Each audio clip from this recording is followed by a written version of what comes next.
at HC Constructors. I'm responsible for pre-construction. I lead a team of estimators and project engineers. I used to track my milestones in terms of projects that I've been on. We won 2 huge substations back in 2015. We had to blast the side of the mountain just to put in the wall and work with all these different types of subcontractors. And those projects were super exciting.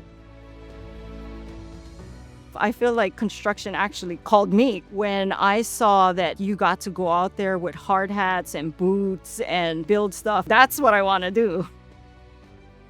How I got here, it was not an easy road. I grew up on Kauai, like a small island, and my parents were immigrants from the Philippines. I grew up at a time where nobody pushed anybody to go to college. I got a 4-year scholarship from the Longshoremen Union. You had to write about plantation life, which my dad was a part of. I was one of the 8 that got a full ride to go to the University of Hawaii. When I started construction, I would be the only woman in the room. They always didn't take you seriously. My daughter was 11 months old when I won a project in Hawaii.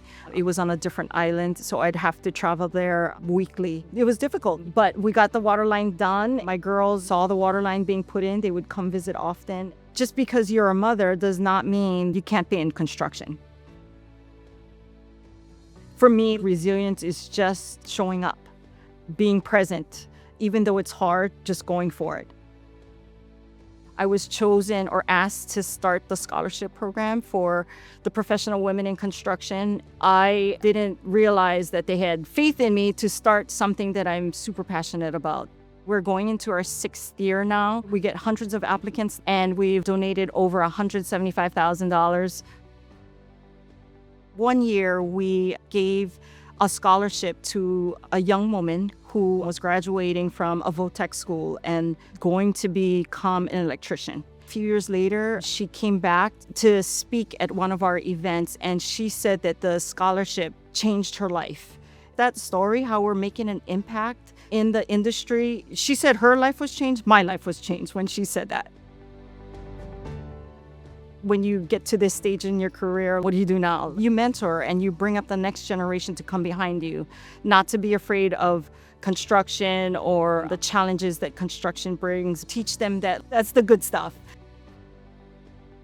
I am very thankful that I was presented and awarded the President's Award. Thank you, New Jersey Alliance for Action. I not only represent myself, but everyone at HC Constructors. And for the professional women in construction, for the New Jersey chapter, those 2 are my 2 in Hawaii. We call it our ohana, which is family. And I'm very grateful. Thank you.